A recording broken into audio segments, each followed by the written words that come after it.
Guys, ইউটিউবে সবাই কিছু করতে চায়, সবাই স্বপ্ন নিয়ে নামে। আমরাও তেমনি একটা স্বপ্ন নিয়েই নেমেছিলাম ইউটিউবে কিছু করব। তার জন্য আমরা প্রথমে একটা ল্যাপেল কিনেছিলাম। তো ল্যাপেলটা মোটামুটি দামটা ভালোই নিয়েছিল, 2,500 টাকা নিয়েছিল। নিজেদের সেভিংস থেকেই কিনেছিলাম। দেখো, যেহেতু আমাদের কোনো আর্নিং নেই, আমরা নিজেদের সেভিংস থেকেই কিনবো। তো প্রথমে একবার ল্যাপেলটা তোমরা দেখো, ল্যাপেলটা কী হয়েছে। এখনও 1 মাসও হয়নি ল্যাপেলটা কিনেছি, তার মধ্যে ল্যাপেলটার কী অবস্থা হয়ে গেছে দেখো। এই যে পিনটা, টাইপ সি যে পিনটা, এই পিনটাই খুলে এসেছে। 1 মাসও হয়নি, নিজেদের কষ্টের টাকা দিয়ে কিনেছি, তার মধ্যেই খারাপ হয়ে গেল। মানে সেই স্বপ্ন শুরু হওয়ার আগেই স্বপ্ন ভেঙে যাওয়ার মতো অবস্থা। দোকানে গিয়েছি, দোকান থেকে সার্ভিস সেন্টারে পাঠাবে বলেছে, ওগুলো নিয়েছে। এখনও কবে দেবে এক্স্যাক্ট সেই সমস্ত কোনো ডেট বলছে না। তো ভিডিওটা প্রথম থেকে একবার শেষ পর্যন্ত দেখো প্লিজ। আমার সামনে যে শপটা দেখতে পাচ্ছ তোমরা, এই শপ থেকেই আমরা ল্যাপেলটা কিনেছিলাম ফেব্রুয়ারি মাসের 23 তারিখে। এখনও 1 মাস কমপ্লিট হয়নি। বন্ধুরা, প্রথমে আমরা শপ ওনারের সাথে কথা বলে নিলাম। শপ ওনার আমাদেরকে আর একটা দোকানে পাঠাচ্ছে। মানে বুঝতে পারছো তো, এক জায়গা থেকে কিনেছি আর এক জায়গায় আমাদেরকে পাঠানো হচ্ছে এখন।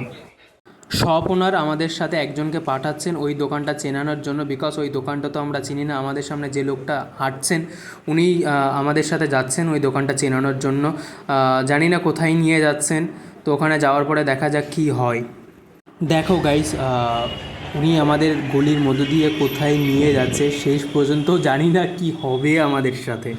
শপ ওনার আমাদের সাথে যে লোকটাকে পাঠিয়েছিলেন উনি চলে গেছেন এই দোকানটাতে রেখে। ওই সাইডটায় দেখো দেয়ালে লেখা আছে Digitech authorize service centre camera point. এবার ওনাকে সবটা আমি বলছি, তোমরা একবার শুনে নাও কী কী কথা হলো।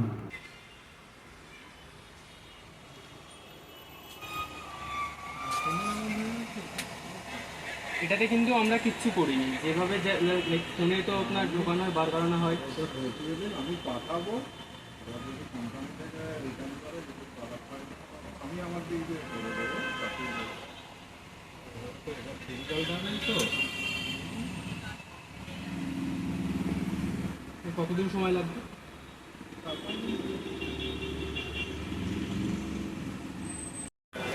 এসছিলাম, দেখো এখনও 1 মান্থ মতো হয়নি এটা কিনেছি, তো এর মধ্যেই খারাপ হয়ে গেছে। 2,500 টাকা দাম নিয়েছে জিনিসটার।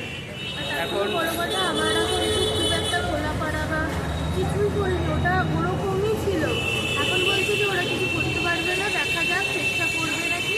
তবে এক্সচেঞ্জ হবে না, ঠিক করা হোক, মানে পুরো ঠিক হয়ে যাবে সেটাও গ্যারান্টি দিতে পারছে না, মানে কিছু বুঝতে পারছি না। তাহলে আমি এত টাকা দিয়ে জিনিসটা কিনলাম, আমার 1 ইয়ারের ওয়ারেন্টি আছে, আমি যখন নিজে কিছু করিনি তারপরেও কেন এরকম।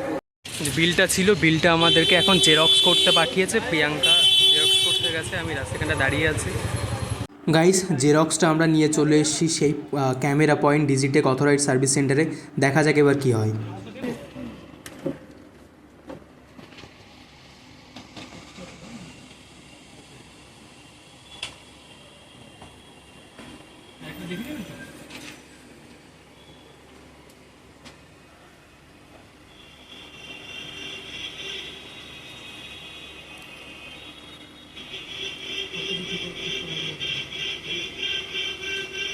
তো ইনি সব কিছু দেখে শুনে নিলেন, ট্যাপেলগুলো সব বুঝে নিলেন যে কোথায় কী কী প্রবলেম হচ্ছে। দেন আমাদেরকে একটা স্লিপ লিখে দিচ্ছেন। তারপরে আমাদের এখন এক্স্যাক্ট ডেট বলছেন না যে কতদিন পর দেবেন, জানি না কতদিন লাগবে। তো ওনার সাথে কথা বলে দেখা যাক উনি কী বলেন। আগে এটা লিখে দিক।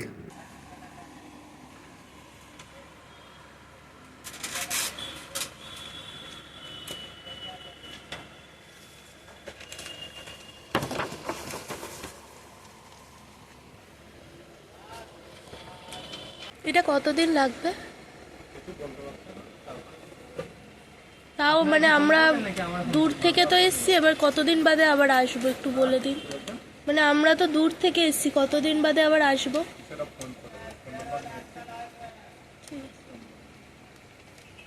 ঠিক হবে তো? দেখছি, আমি আপনাকে জানাবো। একটু তাড়াতাড়ি করবেন। তাহলে কি আর কোনো প্রসিজার কি আর আছে?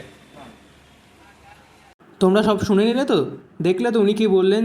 প্রিয়াঙ্কা ওনাকে জিজ্ঞাসা করেছে কতদিন লাগবে, উনি এক্স্যাক্ট কিছু বলছেন না। তারপরে আমি বললাম যে এটা ঠিক হয়ে যাবে, তো মানে শিওরিটি কিছু দিচ্ছেন না যে হ্যাঁ ঠিক হয়ে যাবে, তোমরা টেনশন নিও না, একদম ঠিক হয়ে যাবে। মানে কিচ্ছু বলছেন না, লিটারেলি বুঝতেই পারছি না কি হবে এবার। তো দেখলেই আমরা দাঁড়িয়ে রয়েছি স্ক্যানারে, আমরা দোকানে গেলাম, সমস্ত কিছু দিয়ে এলাম, সমস্তটা তোমরা ভিডিওতে দেখতে বললো যে কবে ওটা ফেরত দেবে, আদৌ ঠিক হবে কি না।